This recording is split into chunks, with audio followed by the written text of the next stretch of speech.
Welcome to Killer Women with your host, best-selling author, Danielle Girard.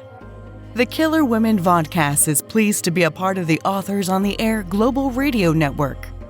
To learn more about Danielle and her books, visit her at www.daniellegirard.com, and to access all of our vodcasts, go to youtube.com/Authors on the Air. And now, Danielle's next killer woman. Hello, and welcome to Killer Women Podcast, a proud member of the Authors on the Air Global Network. My guest today, I'm so excited to meet her for the first time, is May Cobb. May earned her MA in Literature from San Francisco State University, and her essays and interviews have appeared in the Washington Post, the Rumpus, Edible Austin, and Austin Monthly. Her previous novel is The Hunting Wives. A Texas native, she lives in Austin with her family.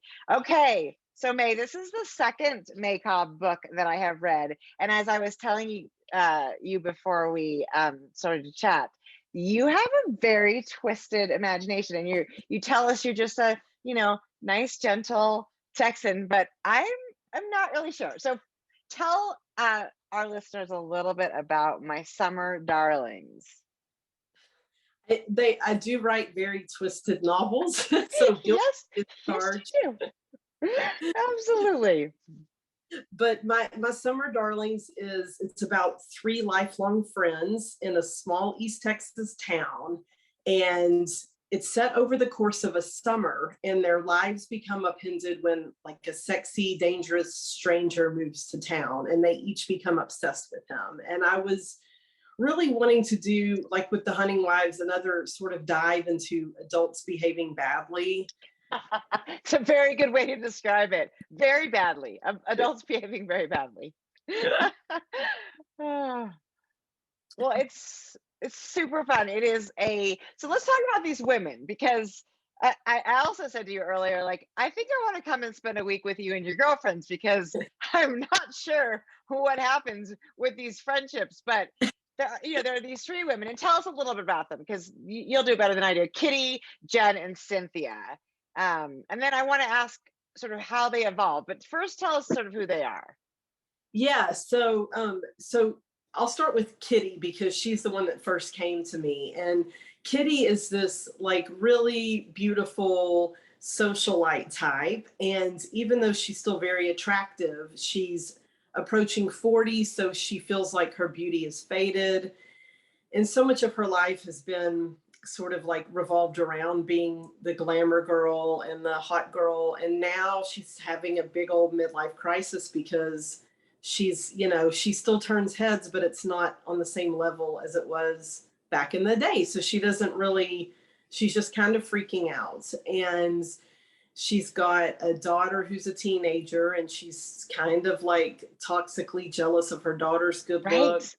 Yeah. Yes. She's just a mess. And then there's Jen, who is recently divorced, and she's been living in Austin, but she's moved back home. She's kind of fallen on hard financial times, and she's a single mom, and her husband cheated on her. So she's like really broken and, sad still. And she really falls in love with Will, the guy that moves to town, and is, he's single and he likes her. So she's hopeful they can be together. So that's Jen. And then there's Cynthia, she's like the repressed housewife of them all. And she is sort of soft-spoken, and she's a classic beauty, and she's not outwardly as like wild and vivacious as Kitty, but she has all this stuff going on underneath the surface that when she meets Will, he awakens in her. And yeah.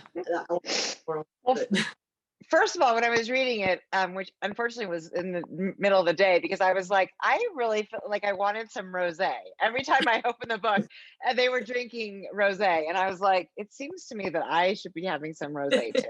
And then being out, they always, like, Kitty has this fantastic backyard and this fancy pool, and I'm like in Montana and it was still snowing, and I thought I'm in totally the wrong place to be reading this book. It is so, you do such an amazing job of putting us in this town, in this, where Jen was never quite as wealthy as Kitty and Cynthia. Both of those guys have these fabulously fancy houses, and I could just see, I mean, I can see it, and I've of course not been to East Texas, so I imagined it, but you paint us a really fabulous picture, and those women, you describe them really well. They are and it comes with all that stuff that is when we're friends as young people, right, that we drag all that stuff into adulthood, and it's those teenage girl relationships are not quite they're not always healthy. Yes, right, exactly. That's something I'm just constantly fascinated by, is like toxic female friendships. That's a Because really good way to describe these friendships, for sure. Yes, it is interesting, and we do that, we do. It's so weird because we're also so good at supporting each other, and then we're also so good at tearing each other apart. It's really it's really disturbing, and you really do hit the nail on the head in terms of the disturbing. Okay, so tell me, I was curious about this handsome stranger, handsome, wealthy. He moves into the sort of the iconic house in the neighborhood. He's got all this stuff going for him. But was there a specific inspiration? Was there a cute guy who moved into your neighborhood, May? How did you come upon this? How did that story come to you? I actually it came from that movie, The Witches of Eastwick. Oh, yes. Yes. Yeah. Yes. Oh my God. That's right. I love the movie so much. And when I was starting to think about what I wanted my book 2 of this, deal with my publisher to be, I was like, I actually thought about, I'm friends with Riley Sager, Yeah. the great, yeah. Yeah. And Yeah. he always says he has like a film in mind. And I was like, Interesting. what film do I love? And Witches of Eastwick, I've just always loved that movie. And I didn't want any of the paranormal stuff, but I did sort of like, pressure cooker of the handsome dude and the 3 women who are each in their own like crossroads and kind of ripe for disaster. So it just you serve up some big disaster, my friend. Some big disaster. And that's Jack Nicholson, right? Isn't he oh God.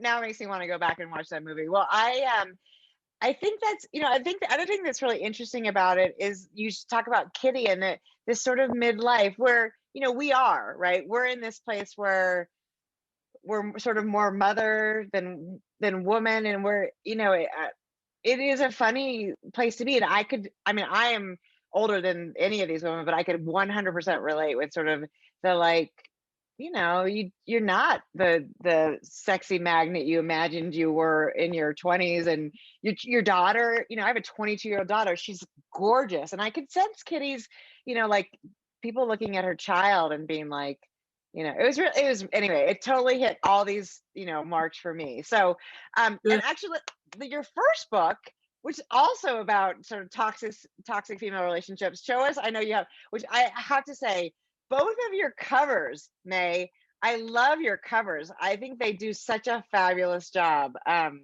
I love the lipstick and the bullet. That's another fabulous book. So people have now 2 books about crazy female relationships to read. So you're interested. How does it sort of like? How are you inspired originally about these sort of toxic female relationships? Is it something you sort of have seen or experienced or just think about? Yeah, I guess like I actually grew up with I'm best friends with my best friend that since we were 2. So like I've always had really great friends. It's not like I'm writing out of my own torture.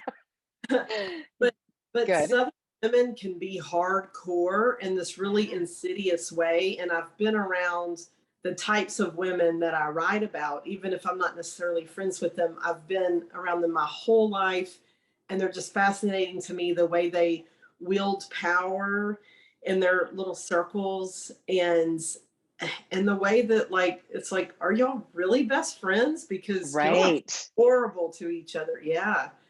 Yeah. Yes. And there's so much it's the strangest dynamic between like, you know, one minute you're at their wedding and you're their bridesmaid, and the next minute you're tossing, you know, tequila in their face. Like it's so It's so true. And I like the fact that I think money has a big part of it, right? And that's sort of something you touch on too.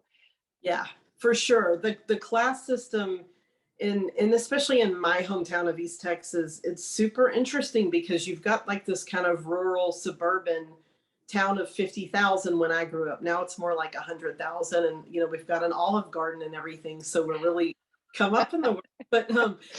But it's but then you've got all this oil wealth, and so you've got this serious like money and mansions and not enough things to do with that money and mansions and time, and so it's just like a pond for bad behavior. And Yeah. Now, is the Hunting Wives set in that same town? yes, and for whatever reason, I should have just called it Longview for all my novels, which is my hometown. And I gave it one name in The Hunting Wives and another name in My Summer Darlings. But for my next one that I'm editing now, I just call it Longview. I'm like, let me just get real simple, because why am I? Everyone knows, like, I'm not keeping some secret from people. Like, they know Right. I'm writing.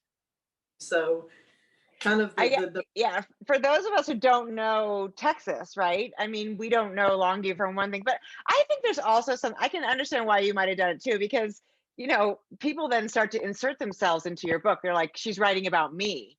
Have you yes, had yeah. anybody from home say, I've had some people say, well, so and so is so and so. And I'm like, actually, no. I see why you're saying that, but they are all fictional. And, but yes. And then someone texted me and they're like, everyone is trying to guess. And I'm like, no, it's not y'all. Come on. Like, I didn't, oops. But no, but it's just so funny. it I'm is like, so funny? But that's what yeah, people do, right? They probably, half of them want to be in your book and half yeah. of them don't want to be in your book, but they want to know who you put in your book. So I'm sure I think that's hilarious. I've never actually set a book in the town that I grew up in, which is actually east of San Francisco. And I saw you studied there. I grew Oh, up in the Oakland Hills. did you really? I love that. Yes. Yeah. Yeah.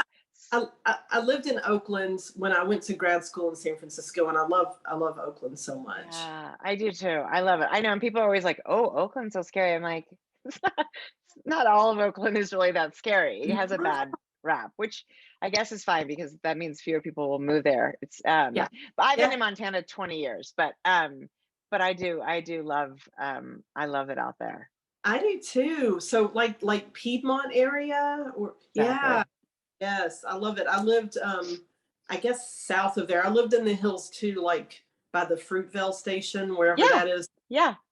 I thought it was so beautiful. I love that it's like warmer than San Francisco, and It's it's so much more temperate, right? It just yeah, doesn't get as hot as if you go through the tunnel and you're dying. Well, it must get really hot where you are, right? insane. Yeah, yeah. It's Yeah. correct. Yeah. Yeah, see, I think I'm the person, like, people are like, how it gets minus 30. How do you live through that? And I'm like, actually, I love it because it's an excuse to never not leave the house, right? Yeah, yeah, I Curl guess up I with a book. totally freaks me out. It does. Yeah, yeah, I would have a Um, hard um, but I know it's beautiful there, so Yeah, I mean, it's a totally different thing. We'll have to switch. We'll visit each other, and I'll deal with the heat for a week, and you can come when it's not that cold. Minus 30 is pretty extreme. My sister's like, I'm never coming back when it's that cold. She agrees. She agrees. She's still in Oakland, so she's like, that is ridiculous. So, well, it's I have heard wonderful things about Austin. I mean, it's a town I really do want to visit. So I'm gonna look you up. We need to have a conference down there or something. yes, please. Okay. So these alpha females, I feel like every woman has had an alpha female in her life, right?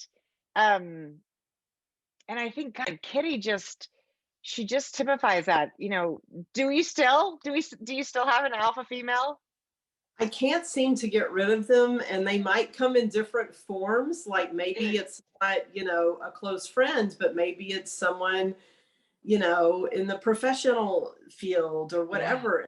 Like it's like the Buddhists are right about you keep relearning all the lessons you didn't learn, In your last life, right? Yes, or even in this, it's like, okay, oh my gosh, another alpha female. Yeah. Yeah, but exactly. but I like alpha females too because I'm not, I'm a middle child.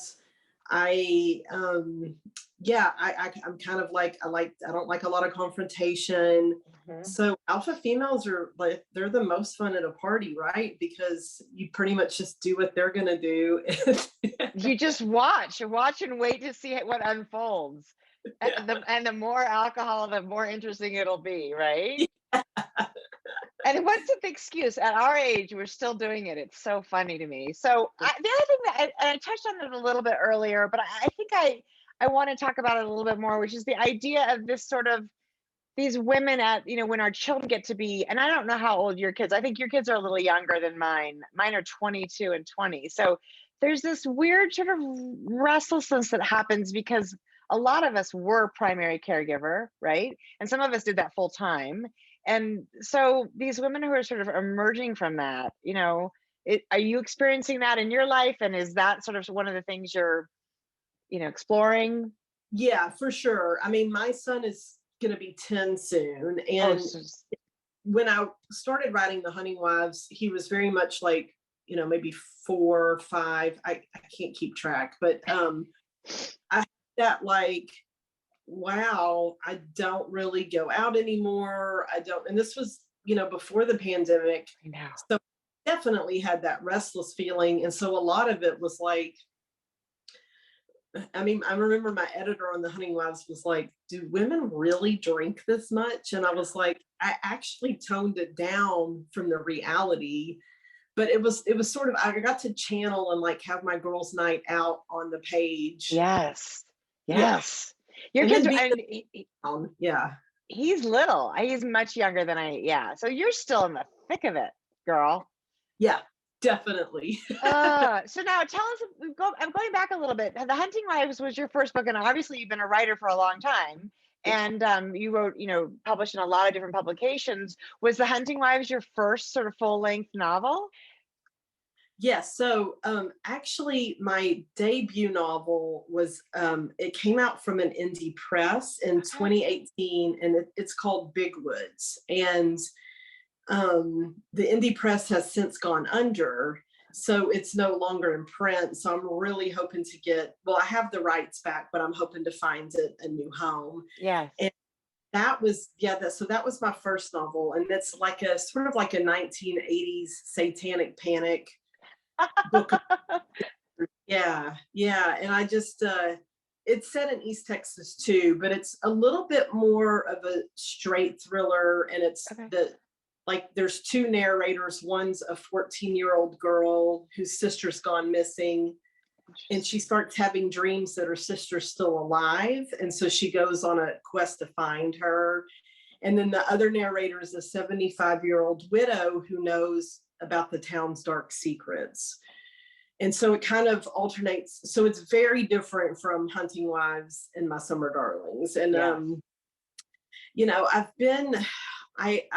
I've actually been on and off working on a nonfiction book for 25 years. Wow.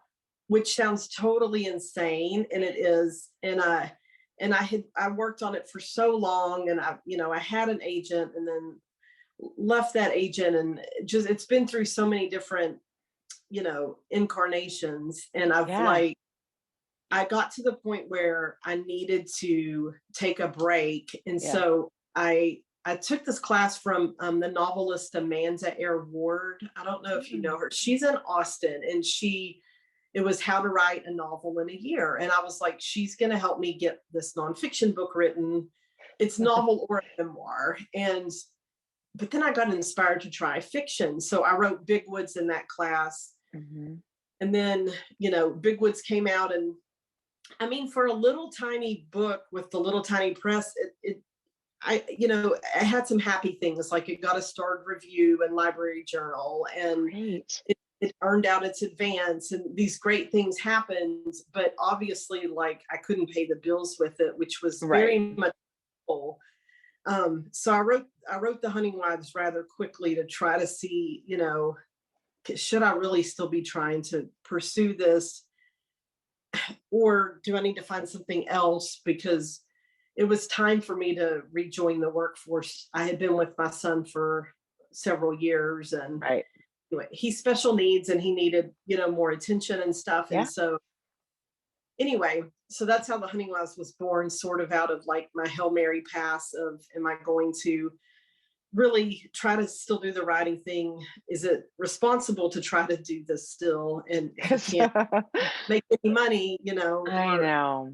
Well, it yeah. seems like it's done great, and I know that the My Summer Darlings is going to be another hit. I mean, I love that it was a Hail Mary. That Hunting Wives was it was in both books. They're so the situations are really unique. Even though I can see the similarities between Witches of Eastwick, obviously, and My Summer Darlings. It's not. There's a ton of separation between them. I have to go back for 1 minute. I love the question of your editor asked if women drink this much, and I do think I do see that my girlfriends, at times when we're sort of our children are the biggest part of our lives, there is a sort of spike in alcohol consumption. We're like, this is really not exactly how I plan to, to spend my time. So I'm so glad you stayed. I'm glad Hunting Wives happened and My Summer Darlings happened, and I love these covers. Now tell us, I know I already heard you say that you're working on editing something else. So can you tell us a little bit about what's coming next? Sure, I'd love to. Yeah, so the title is A Likeable Woman. And As it's a change from some of these, I'm just teasing. Okay, no, a likable woman. it's true. And actually, I did sort of set out to write the narrator, the main character, be a lot more likable and root worthy. Well, really, because not out of any pressure, but just I didn't want to keep doing the same thing over and over. Yeah, I challenge myself, and it's more of a like a closed, locked room murder mystery in a way, and it is set in East Texas, and so basically the setup is there you've got like a 30-something-year-old woman.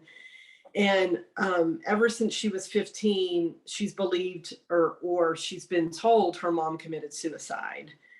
She never believed it, though. She always thought her mother was murdered. And so she really kind of lost her mind when it happened, and she never went back home. But now one of her frenemies is having a vow renewal. So she's invited back, and then grandmother's like, I actually think you're right about your mother, and I've got something of hers you need to see. So she goes back home, and then danger starts to lurk around her as she gets closer to the truth. But I kind of wanted to challenge myself to write something more like Lucy Foley, like where you're really trying to figure out, who did it, more of a classical thing. Right. There's still bad behavior and stuff like that, and crazy people. But as soon as you said frenemies, I knew. I was like, okay, well, we're gonna have fun with the women, and there's so many. I feel like it's interesting because you talk about somebody to root for, and weirdly, even though I could every one of these women, and in the Hunting Wives too, there is bad behavior. Everybody behaves badly. I still felt like because they're human, and you can see sort of where all their sort of stuff, I was gonna say shit, all their stuff comes from. It's not like you think, oh, these are horrible people. It's like you said, they're just behaving badly. Yeah, well, thank you. I think a lot of people on Goodreads would beg to differ.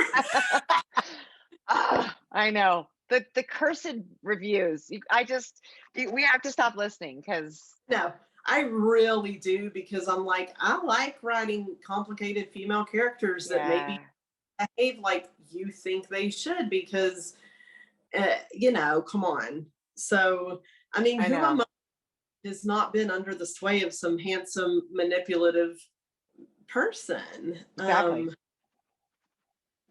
Yeah, and So, I think it is, it is interesting. I think that's another thing about women that I think is so, not that men don't leave bad reviews, I'm sure they do, but I do feel like women are so much harder critics yes, of other women. And it's yeah, like, this is sort of one of my reasons for Killer Women was that I just want to celebrate the fact that there's all these, and men are wonderful too, don't get me wrong, but there's all these wonderful women writing these really different across the board fabulous stories, and I wanted to celebrate them. And I do think, we're hard on each other.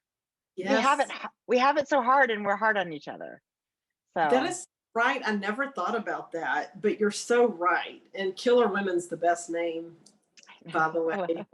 thank you. I love it as well. I'm really happy with it. Well, listen, May, I'm so excited. I hope you'll come back when a likable woman comes out. And in the meantime, where can people find you online, May? Yeah, I'm really active on Twitter and Instagram, and it's just my name. And there's probably a dash in there, but my name is so unique that like it's easy to find me. And yeah, that's the best place. And my website's www.maycobb.com, and it's under construction, but should be live at the end of the week. So Oh yeah, well, and that's exciting. And Cobb is COBB, which yes. and so if you're just listening to this and you can't see it, it's May, like the month, and COBB.com. That's really exciting. Well, thank you so much for joining me. I can't Thank wait to see the next May Cobb creation. And I'm Danielle Girard. I'm your host of Killer Women. You can find me at daniellegirard.com. And please join us next time for another Killer Woman. Bye. thank you, Danielle.